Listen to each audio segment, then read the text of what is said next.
Photo, iStock photo. Women with dense breasts have a greater risk of undergoing mammogram screenings that miss signs of breast cancer. That's why 30 U.S. states legally require that women receive some notification about their breast density. A new study suggests that commercial software for automatically classifying breast density can perform on par with human radiologists, a finding that could encourage wider use of automated breast density assessments. Increased breast density represents one of the strongest risk factors for breast cancer, because it makes it more difficult to detect the disease in its early stages, explained Karla Kurlikowski, a physician and breast cancer researcher at the University of California, San Francisco. Dense breast tissue may also carry a higher risk of developing breast cancer. Breast density refers to the proportion of non-dense, fatty tissue to other, dense, tissue, containing milk ducts and glands, within the breast. For women with dense breasts, physicians may recommend supplemental screening or changes to screening frequency in order to detect breast cancer earlier. The new study suggests automated screenings are just as accurate as doctors in determining breast density from a mammogram, and may have other advantages as well. In addition to comparing assessments of breast density, the study funded by the National Cancer Institute also compared the automated and human breast density assessments on two measures related to their ability to predict a woman's risk of developing breast cancer. First, the study looked at how well the software and clinical assessments by radiologists predicted breast cancer risk through mammography screening.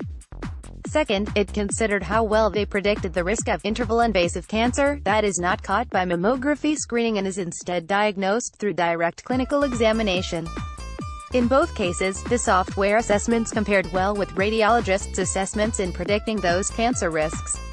Automated density measures are more reproducible across radiologists and facilities, said Kurlikowski. Using automated measures will allow accurate identification of women who have dense breasts and are at high risk of an interval cancer, so these women can have appropriate discussions of whether supplemental imaging is right for them. To compare automated and human assessments, Kurlikowski and her colleagues combined data from two case control studies based on the breast imaging databases of the San Francisco Mammography Registry and the Mayo Clinic. Their results are published in the 30th of April 2018 online issue of the journal Annals of Internal Medicine. Radiologists estimate the percentage of dense breast tissue based on a subjective visual examination of mammogram images. They categorize the breast tissue under 4 classes defined by the Breast Imaging Reporting and Data System, BI-RADS: A. Almost entirely fatty, B. Scattered fibroglandular densities, C. Heterogeneously dense, and D. Extremely dense.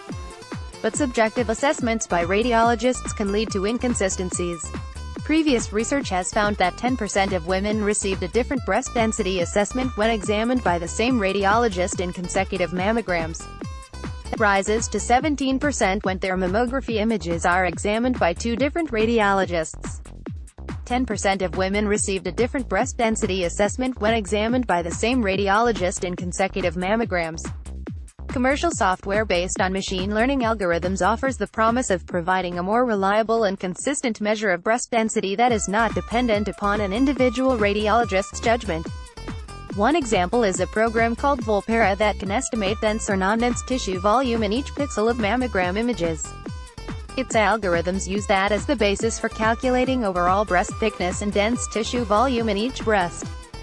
Volpara represents one of the more popular examples of such software, given that it currently covers about 3.2% of U.S.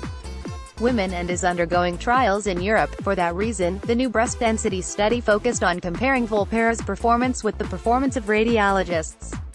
But researchers may want to perform additional comparative studies for other software. Another lingering question is how cost-effective the automated approach would be compared with human radiologists. That would require looking at the cost of a radiologist's time to read and record breast density on mammograms for a year versus the cost of using software, Kurlikowski said.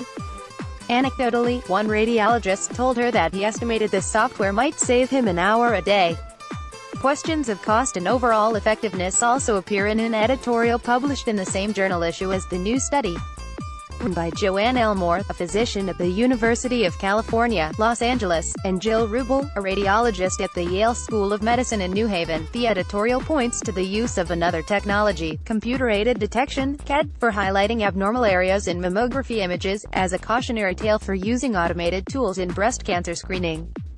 Elmore and Rubel noted that CAD's value has been questioned despite the fact that it has become widely used at a cost of more than $400 million per year.